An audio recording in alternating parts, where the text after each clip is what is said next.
नमस्कार, मैं हूं आपके साथ शुभम मिश्रा और आप देख रहे हैं वीके न्यूज यूपी।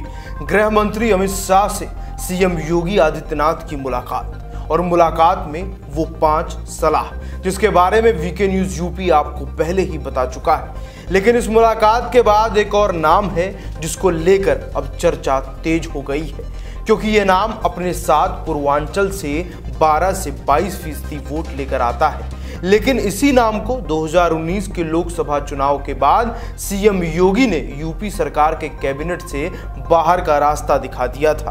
तो फिर अब क्या ऐसी जरूरत आन पड़ी है जिसकी वजह से अमित शाह इस नेता का गठबंधन में स्वागत करने के लिए बेताब है। बता दें कि ये नेता कोई और नहीं बल्कि ओम प्रकाश राजभर ही है, जिनको लेकर एक बार फिर से गठबंधन में वापसी की कवायद शुरू हो चुकी है। पूर्वांचल के एक बड़े बीजेपी नेता के जरिए बीजेपी ओम प्रकाश राजभर से संपर्क कर रही है। सूत्रों की माने तो राजभर के साथ 2 दौर की बातचीत भी हो चुकी है।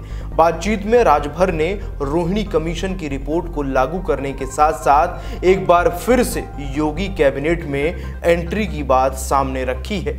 यहाँ आपको बता दें कि रोहिणी कमीशन की रिपोर्ट फाइनल बनाने के लिए 31 जुलाई 2021 तक का समय दिया गया है, जिसको लेकर संसद में भी मांग उठ चुकी है। इस रिपोर्ट के लागू होते ही ओबीसी आरक्षण का फॉर्मूला 4 हिस्सों में बढ़ सकता है, जिसका बड़ा फायदा उन तमाम ओबीसी जातियों को होगा जिन्हें आरक्षण का फायदा अभी तक नहीं मिल सका है। इसी के साथ ओम प्रकाश राजभर का चेहरा राजभर समुदाय के बड़े नेता के रूप में है और राजभर समुदाय का वोट पूर्वांचल के जिलों जिसमें गाजीपुर, चंदौली, मऊ, बलिया, देवरिया, आजमगढ़, अंबेडकर नगर, जौनपुर, वाराणसी, मिर्जापुर और भदोही जैसे जिले शामिल हैं, वहां राजनीतिक समीकरण बनाने और बिगाड़ने की ताकत रखता है, क्योंकि यहां पर 12 से 22% राजभर मतदाताओं की संख्या है। साथ ही राजभर समुदाय धाधरा नदी के दोनों ओर की सियासत को प्रभावित करता है।